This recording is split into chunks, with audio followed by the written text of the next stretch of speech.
what is going on in the UK high streets, because the boss of John Lewis has actually called for a royal commission, saying that mass store closures, crime and antisocial behaviour are blighting Britain's town centres. I mean, she has a point, doesn't she? You just have to walk down Oxford Street and it's chaotic. It's utterly awful. You've got those Mizzy-type characters on social media ransacking Primark. And at the same time, every single high street brand we once recognised seems to have gone, and these awful American candy stores have somehow appeared and can pay the business rates.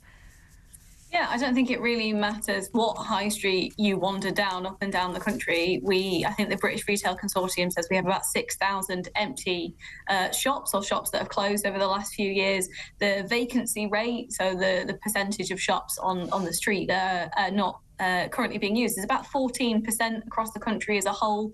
But in places like Wales or the northeast of England, it's as high as 17.5%. So you're looking at, 1 in 6 shops that are completely empty, and that's before you get onto, as you say, the type of shops that are open.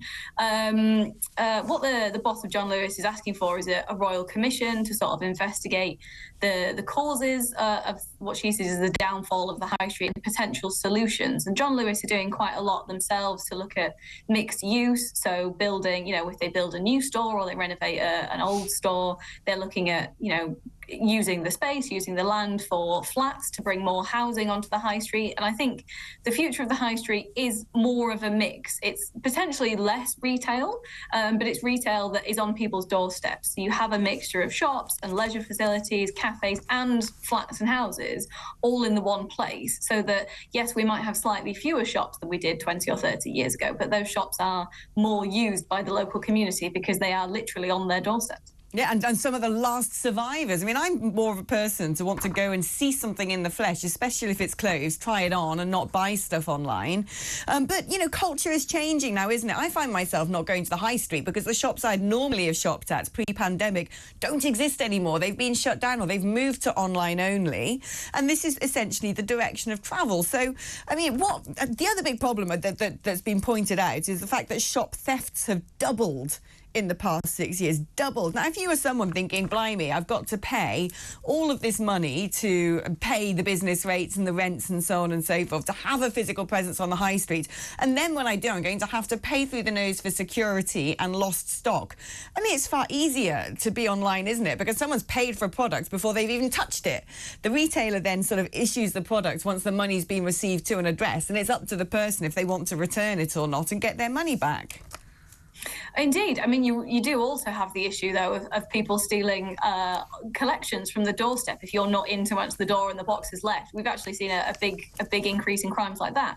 But yeah, when you look at retail crime, which is often what people perceive to be at the lower end of crime, it's low value, it's abuse against shop workers. People think, well, that's not, police have got bigger crimes to be investigating. But actually, it's quite pernicious, and the impact that it has on, retail workers, which there are millions up and down the UK, the emotional as well as the physical toll that can take of even, as I say, things that are perceived as very small incidents of abuse or tackling shoplifters, for example, it really can wear people down. And it is contributing, I think, to the decline in physical retail, especially on the high street, because it does become difficult to hire people into those jobs if they think that actually I'm just going to be told, where I can get off every day by people who aren't quite happy with me.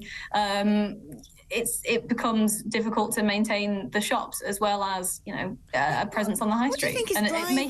What do you think's driving the antisocial behaviour? Because this is something I'm trying to wrap my head around, because clearly there's been an uptick. When you look that, burglars from shops have doubled in 6 years, and then you see, these sort of young hooligans on TikTok audaciously filming themselves trashing a shop or kicking in the window of Shoelock or whatever it will be, Footlocker.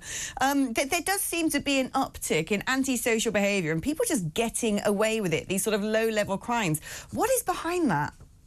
I think, as you say, it is the fact that people are getting away with it. They don't see any risk in this. They're not going to be tackled. The police are not going to investigate this crime. The police are not investigating quite a lot of crimes, unfortunately, across the board.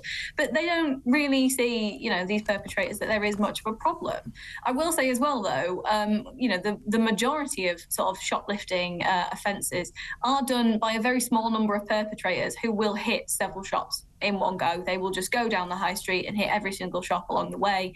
It's often as a result of substance abuse issues. You know, they're stealing to sell things, to make money, to buy a fix, or they're stealing alcohol to consume. So, you know, there are a sort of concentrated core of shoplifters who need to be tackled in perhaps a more intensive way. It is, as I say, substance abuse, mental health, homelessness. Organisations need to all get involved to help these people and get the support they need.